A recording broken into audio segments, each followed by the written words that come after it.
Hey, what's up, man? It is the Ace Micheals Show. I'm Ace Micheals. Happy to be here with you. Happy to pretty much be anywhere. I know I say that a lot. It's true, though. Like, I am a person who survived a international pandemic. And so all I think about most days when I wake up is like, again? I get another shot at this? Oh, well, shit, let me do something positive then. So that's where I'm at. The other night, I had a unique experience. I watched the James Bond collection. And some of you guys know what I'm talking about. Like some networks will have like on one weekend, usually it's like Memorial Day weekend or Labor Day weekend, like a 3-day weekend. And they'll be like, you can watch all the James Bond movies, like from the very first one to the very last one. They just play them over and over again. So I said, let me try it.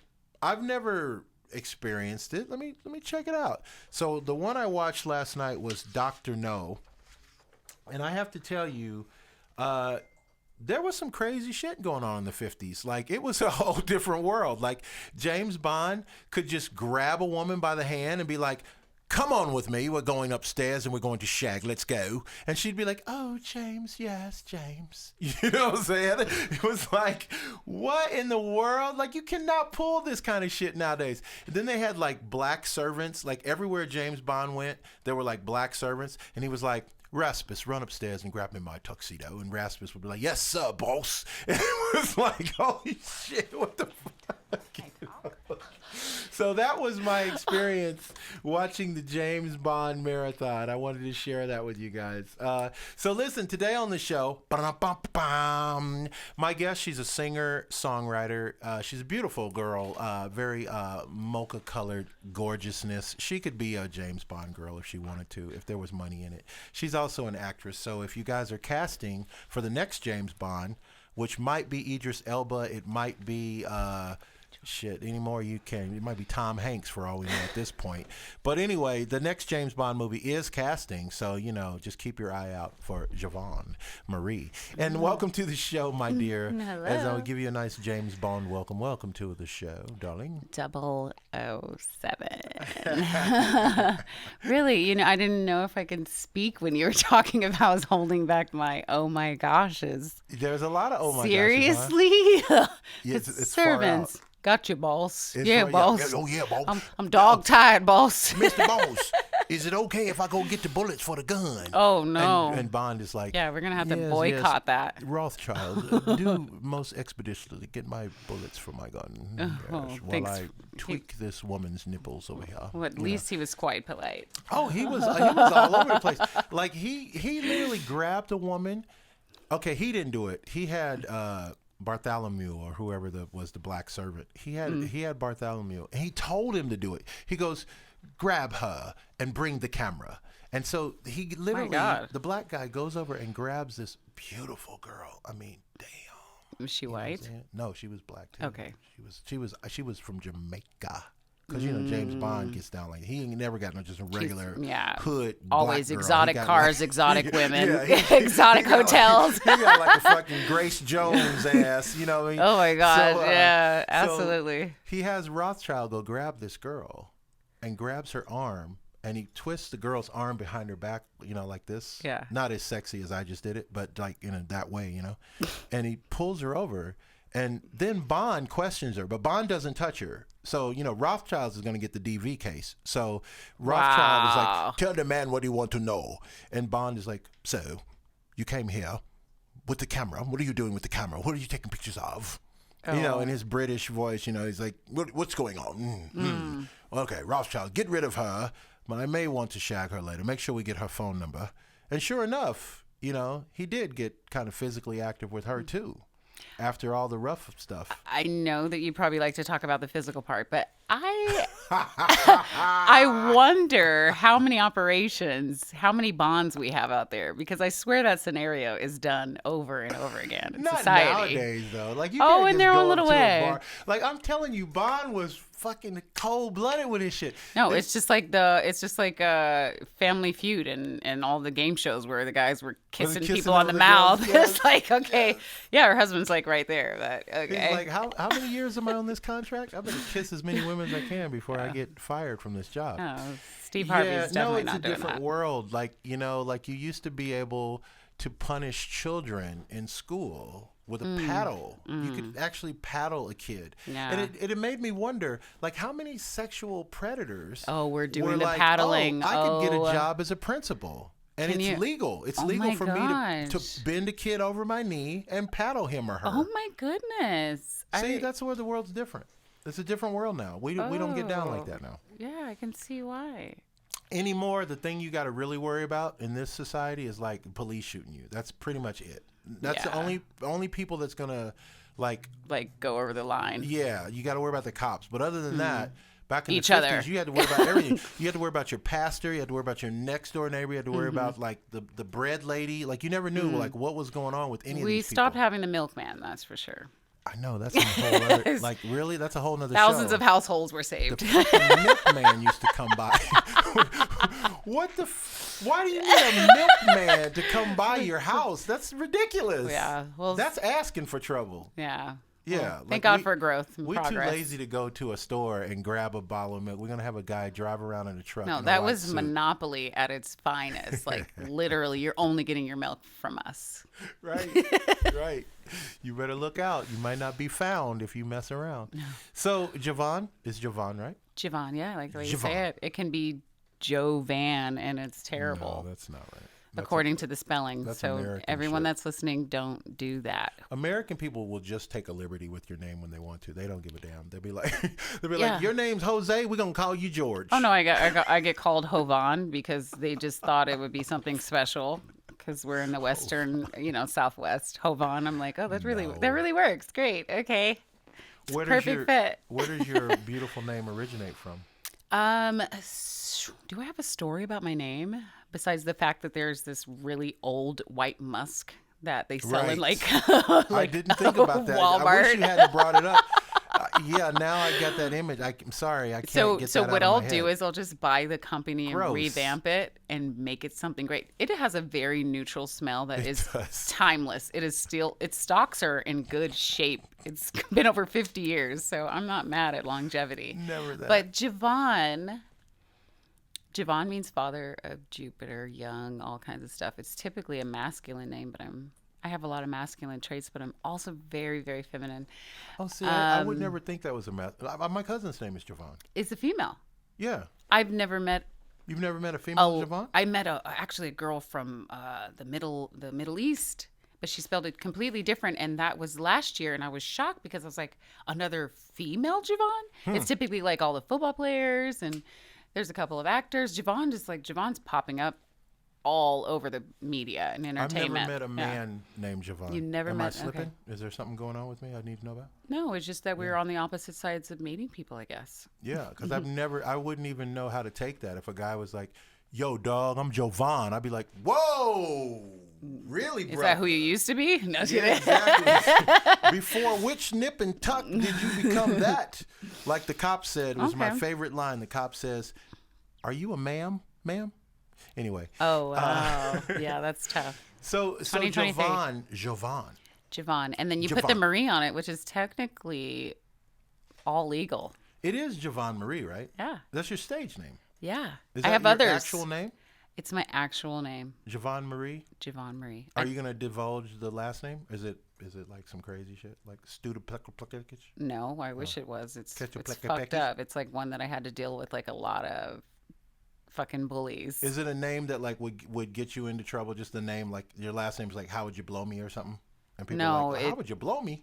No, but it was turned into a quite sexualized thing. It does have. See, sex is. And I was just like, I don't know why. That's a little reach.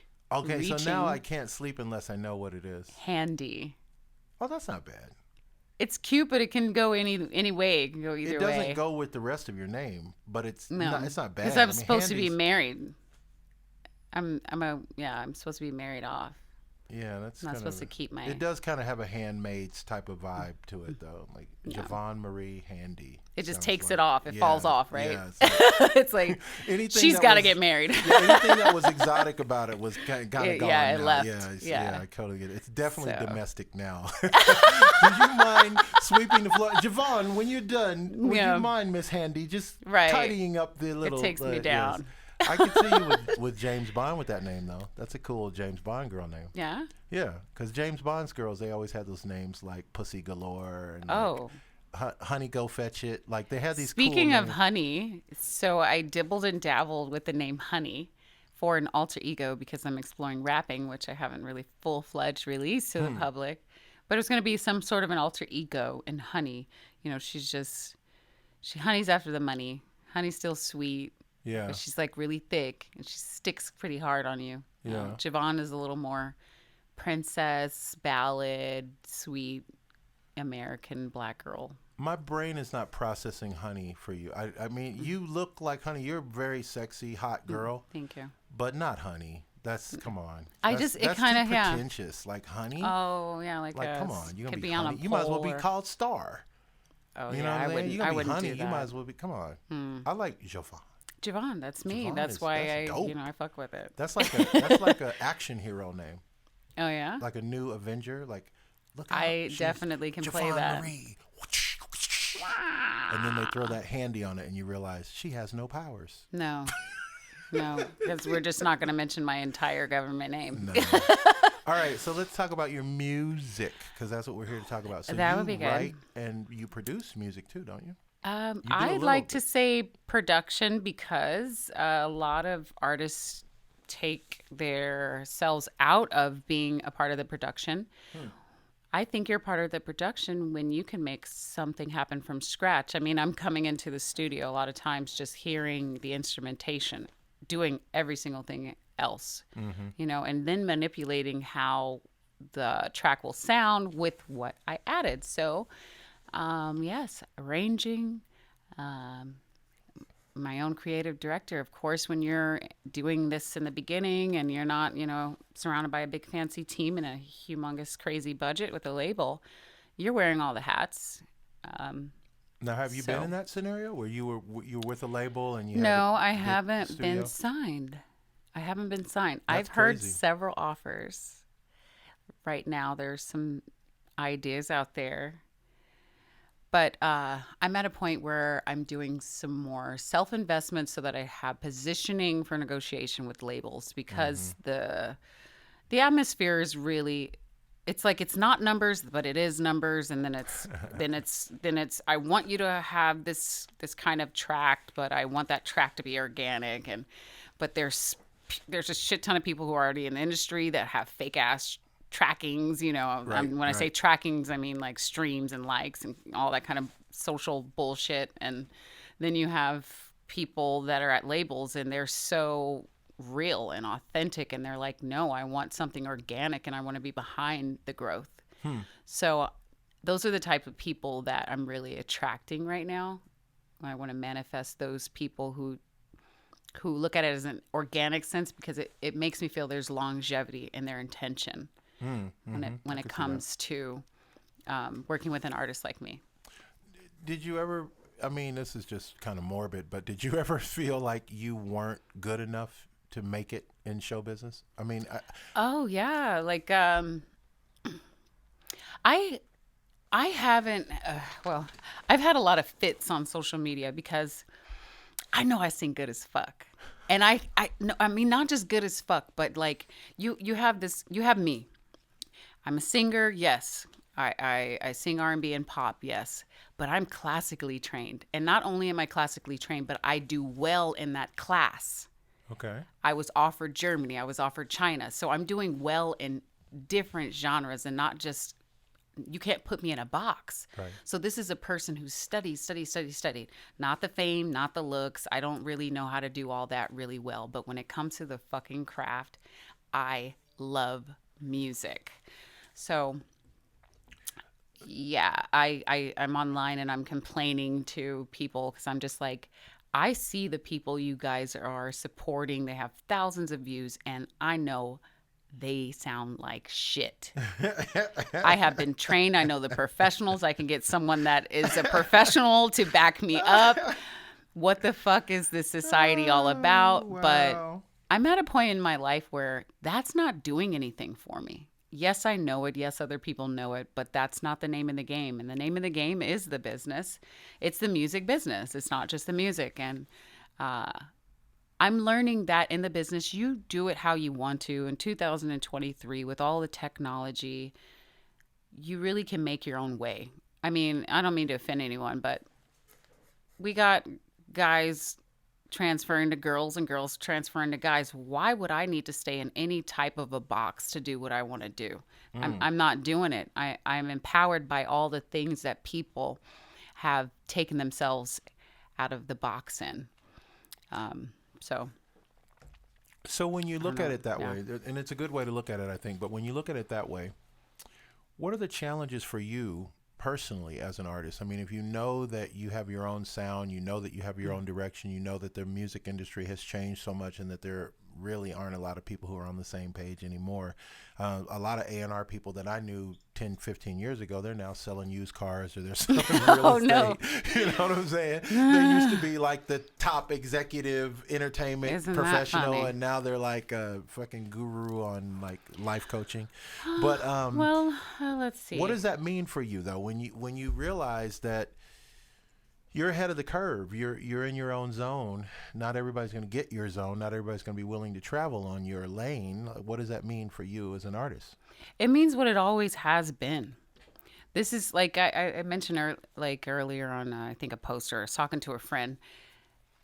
Choosing the life to be an artist. I'm a smart girl, so I really could have gotten into any field and done well. But I decided to take this road of love, this road of passion. And I already have experienced that anytime you follow the hardest thing in life, no matter what it is for you, this is what it is for me because I have a gift. I'm constantly having to put my mindset in a place where your intention is the love of it. And anytime you have a love for something, it's not so conditional. So I'm not supposed to be putting those thoughts in my mind. The thoughts in my mind are supposed to be hopeful.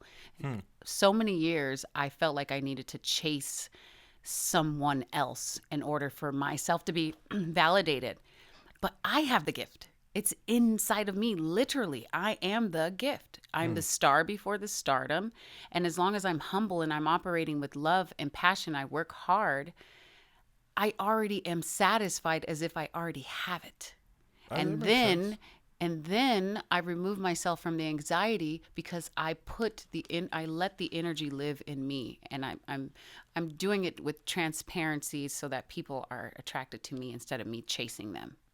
Now, let me ask you this. This is a popular question, but it's Uh-oh. come up again and again, time and time again. I just recently left a partner that really didn't understand why I needed to do music or what my music lifestyle would bring to our relationship. And it was a big problem.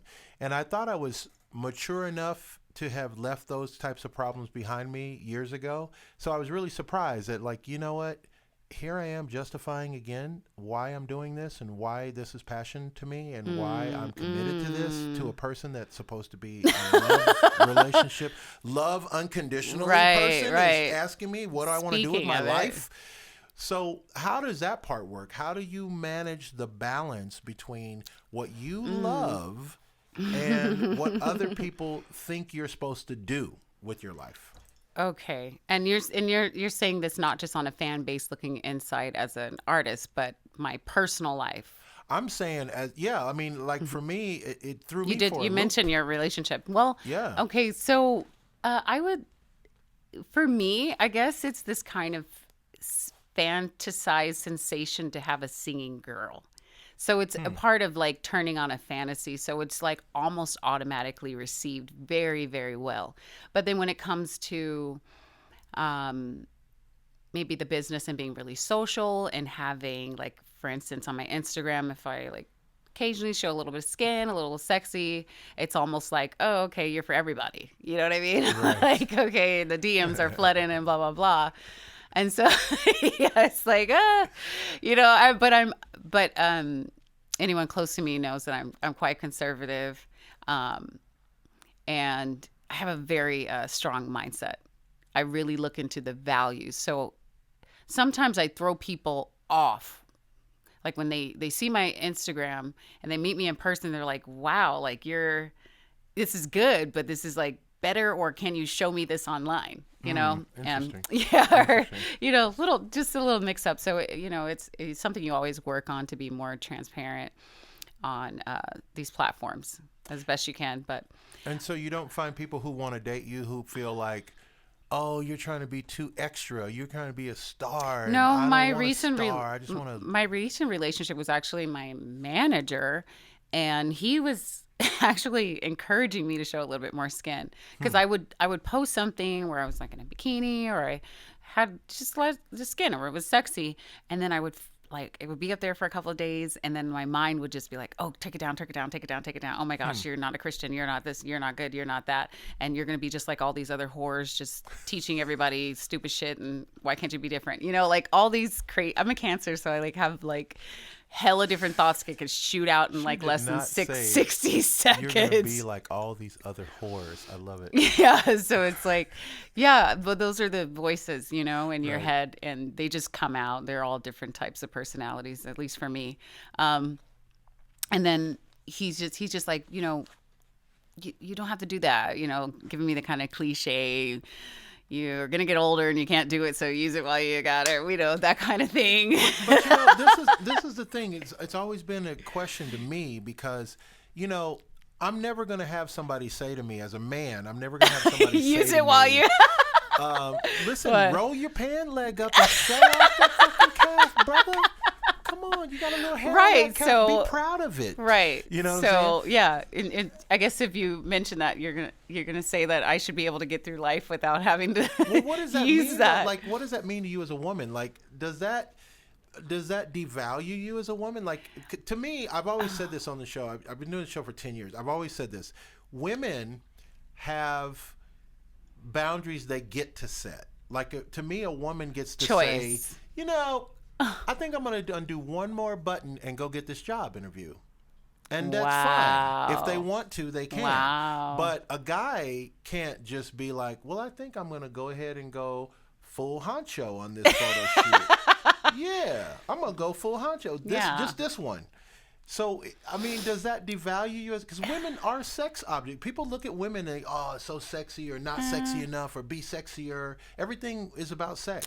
I think that men and women from the beginning and to the end are always equally as sexy. I think society has placed it to be on the woman.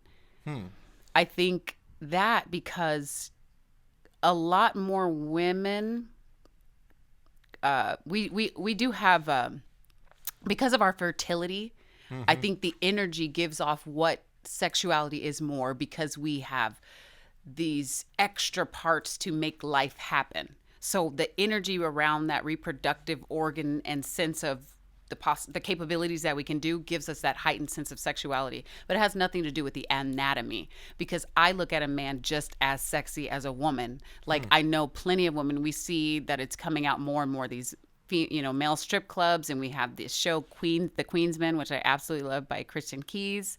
And it's like women have those same hypersexual desires. They always have. Like I got girlfriends, so I seen the ones that are like, oh, your sex drive is like at a fucking 3. And then then my other friend is like over the Richter, like the same kind of sex drive. The guy that I fucking broke up with, it broke my heart. It's like, yeah, you guys are the same person. And so I think society really, really fucked us up with lies and confused us. And that's why we have hard times interacting with each other. That's why girls have this sense of guilt behind doing the same things as men and blah, blah, blah. And then guys kind of control the narrative behind sex. Because it was just terribly structured. So I don't think men, I think nowadays, like, men use it maybe more in the homosexual group of people that we have, where they will be a little bit more playful because they tend to tap into their feminine, or their, what they think is socially feminine. Like, I'm going to do feminine things, so I'm going to go a little sexier on my boss, as opposed to maybe a heterosexual man. But to me, it's always been, and time is never our friend on the show because we're going to run out of time in a few minutes. Yeah. And which sucks. We're going to talk about because music. Now I'm fired up about this.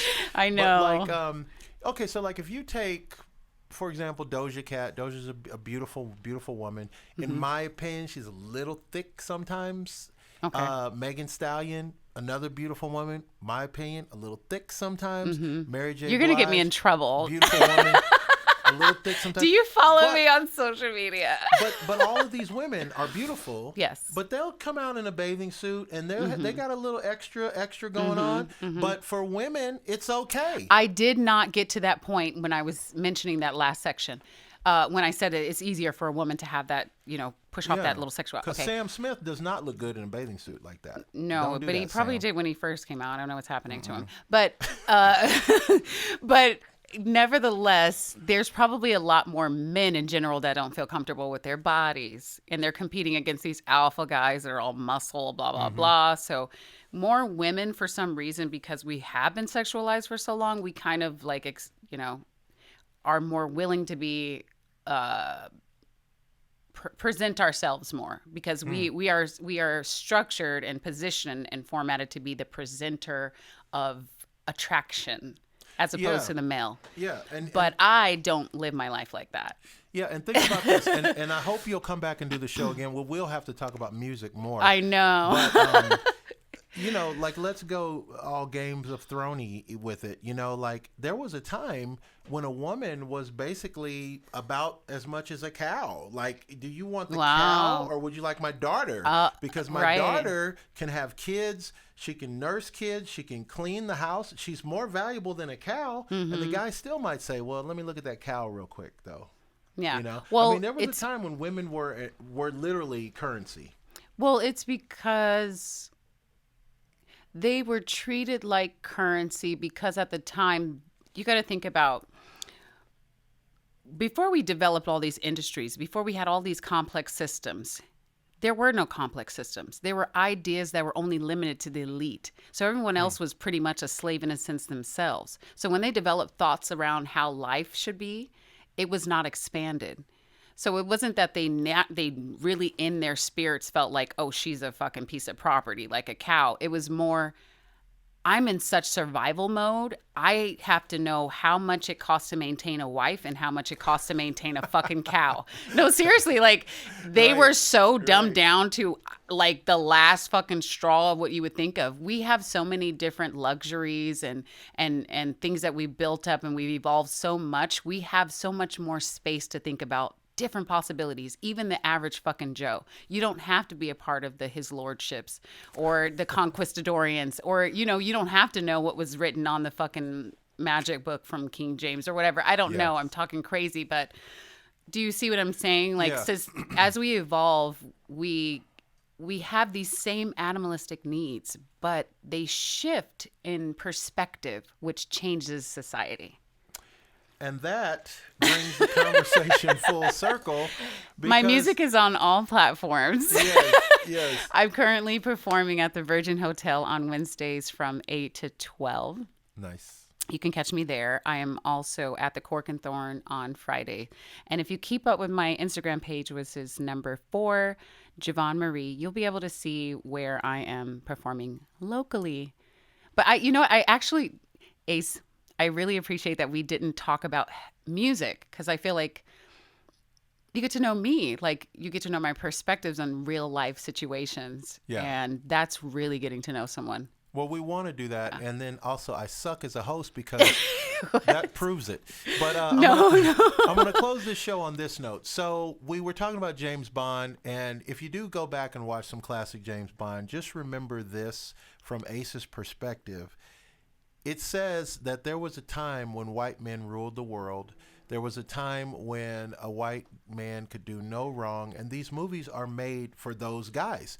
As I was watching, there was no equal to James Bond anywhere in on society. Either side Wow. of the coast. He was the great white. He was the smartest. He was the fastest. He was the most masculine. And there was a time in movies when we would see masculine men. Like even now in our 2023, we don't see Iron Man the same way we see James Bond. James Bond, the new James Bond, Daniel Craig James Bond, is a pussy. I really got to go back Sean and look Connery, at this. Roger Moore, Oh, yeah. Pierce Brosnan. Whoa. Those guys were men. A man's compared man. to these guys. Okay, today. before you lock out, what do you feel is a man? Like, name 5 things, features, things Well, to stand for, sayings, whatever. It's a great question. So I've had this put to me before, and here's the thing: we as men, we don't really get to define ourselves so much as we're told what we're supposed to be. From the very beginning, like I have 2 boys, and I found myself saying things to my boys like, stand up straight, don't cry, don't this, don't that's too effeminate. What is wrong with you? You're a man, be a man. And there's this whole thing, and it was said to me time and time again, be a man means what exactly? Right. Be a man. That exactly. means be what? Be harder? Do I need to be harder? Smile. I mean, don't smile too hard, but smile a little. More sympathetic, less sympathetic. But basically, it boils down to, as a boy in this life, you're given this basically one option: is nobody cares about you. The day will come when nobody will help you. You got to figure it out. That's just boy 101. Teaching isolation, abandonment. You need to learn. My mom used to say to me, one of these days you're going to be an adult and you're going to have to make these decisions on your own. And I was like, well, that's kind of harsh, Mom. I mean, I can never come back home and get a little. No, you're a man. You're going to be a man. And even if I called my mom right now with a problem, first thing out of her mouth, she'd say, you a grown ass man. Figure it out. Figure it out. And that's how life is for a man. So it's a double-edged sword, yeah? You get incredible character from it. People don't expect you to break down. Unless you're a gay man, people do not expect you to break down. I don't like that. I don't like that. I really, really, I have a daughter and I want a son. Of course, he's going to be a black man.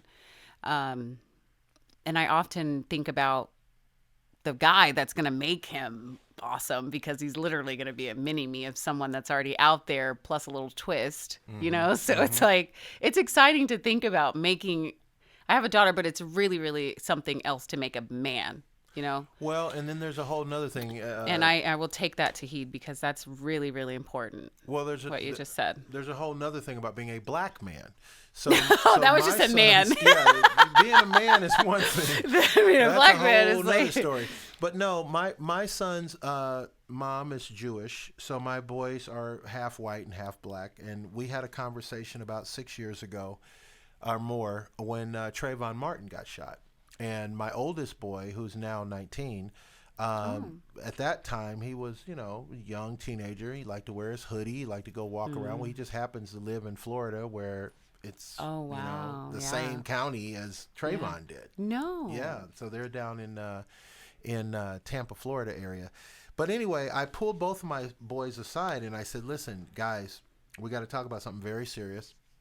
I said, there's this word that people are going to use to define you. It doesn't mean that you are this thing. It's just the easiest thing somebody can call you because of your color. They're just going to default to this. This is what they're going to say, And I said, and it's no different for my little son. My boys are 6 years apart.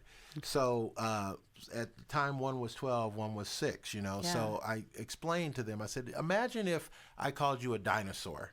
And that's what I called you. Yeah. And of course you're not a dinosaur. But that was the word I used. And every time I saw you, I say, hey, dinosaur, pick that up. And it's a mean thing to call you. But that's what I'm going to call you. Now, that's funny, right? Because you know you're not a dinosaur. Right. And so they both laughed and said, of course not. I said, well, this word, it's a powerful word that people are going to use throughout your life because of the color of your skin. They're going to call you this no matter what. You're going to encounter it eventually. So you might as well, get over it. Well, I caught so much hell from their mom. What? Wait a minute. What? Yeah. Oh my God. That was the most hell I ever caught from her. She's like, why did you tell him that word? We never, ever say that word. I said, because it's reality. In your state, cops are killing young black men that are wearing hoodies walking down the street. I'm so curious. I feel like she may have had a point that's a little harder to understand because it's from her perspective. Right. But wow, that's a tough place man, to I be felt in. It was my duty to talk. If I did nothing else, I think you did right. You did right. It was my duty to explain to my young black kids. And the dinosaur's cute. Yeah. The dinosaur? But that word probably started from something cute. We don't know because we don't know where it really originated. We have no idea. It could have. But that word has now become synonymous with you being lazy and with you being slovenly and you being not desirable. Exactly. Nobody's going to say, oh, Mom, guess what? I'm marrying an N-word. Nobody's going to come home and say I almost that. said it on the mic. I almost gave my little bit of a shout out. Yeah, that's insane. But insane. Wow. That was the cutest story with the dinosaur. It was the way I did it. I think it was necessary, but I'm very curious to see what it is that she felt, because she's a mother, not really fully understanding the experience of a Black person, a Black human, and she has these biracial children who I always tell mixed people, please be both. Right. Stop choosing, because Right. you literally don't have a choice. No. Like, you literally aren't a choice. You are the epitome. And since we're on it, and I'm going to say this last thing in her defense, kind of. But she's my ex, so she doesn't get too much defense. But she got enough defense, believe me. Oh wow, yeah. But anyway, so she did say something to me one time. When I met her, she was a college girl, and she was all about not liking the white man, which blew my mind. Get she's out white. of here. Yeah, she was going to like a Jewish university in L.A. So the she Jews was always I like, said the Jews. no, the white They're man down. this and the white man that. And I was like, wow, okay. Mm-hmm. So after we dated and we had our 2 kids and we, life went on 20 years later, she remarried a white man. And then the guys that she dates now are white guys. So one day I was over and I said, so how come you don't date Black guys anymore? Like, it's so different because I've known you for 20 years. So it's not like I'm prying into your business. Like, I know you intimately. Yeah, I just want to know what changed. So what's your deal? Like, I've seen a baby come out of you. Like, what's up? And she's like, she goes, I love dating you. She goes, but the thing is, everywhere we went, people would look at me strange. It was like I had to be making some kind of extra statement that I wasn't trying to make. Like, people just felt like, oh, you're with this Black guy in our drugstore. So it's like a you cloud must be over her trying head. to say something about dating Black men. You must be some type of revolutionary. Oh wow! Or some It's type even of, that's really deep, Yeah. far-reaching. And Okay. I said, really? She said, yeah. She can goes, exist. I don't want to have that extra piece. If I'm going to date somebody, like if I date a white guy and we go into Whole Foods, that's all it is. It's just us going into Whole Foods. If I go into Whole Foods with you, even today, people are looking at us like, what is he stealing? What is he doing? Why is he here? Does he know this is Whole Foods? Does he know this is Beverly Hills adjacent? Does he know how we roll? So Are we being audited? is he the by the mystery black shopper? by the Black Lives Matter? And it is what it is. We're out of time. So listen, how do we stalk you on the www? We want to find you. We want to become fans. We want to I do have a website. It is www.jovan, Jovan, honey, Marie.com. She put that honey in Yeah, there. we're going to update it. I might even just be a goddamn number. My favorite number's 4, so next year I'll just be absolutely just 4. James Bond's girl. Watch Dr. No. James Bond's girl's name was Honey last night. I just Oh my God, we got to, Yeah. So where are you you're- going with that? You must know something the rest of us don't. No, I didn't, but you certainly did bring up Bond a lot. Well, that's But- the deal. That means we're out of time. So listen, guys. Yeah, I got him in the beginning. Yeah. Watch the show. Follow Jovan. Go see her sing. I've seen her sing. She's delightful on stage. That's the word I'm using. She's delightful. Delectable. Make sure you see her on stage. And you know what I say at the end of every show, man? I still mean it to this very day. Live the life you love. Love the life you live. Thank you.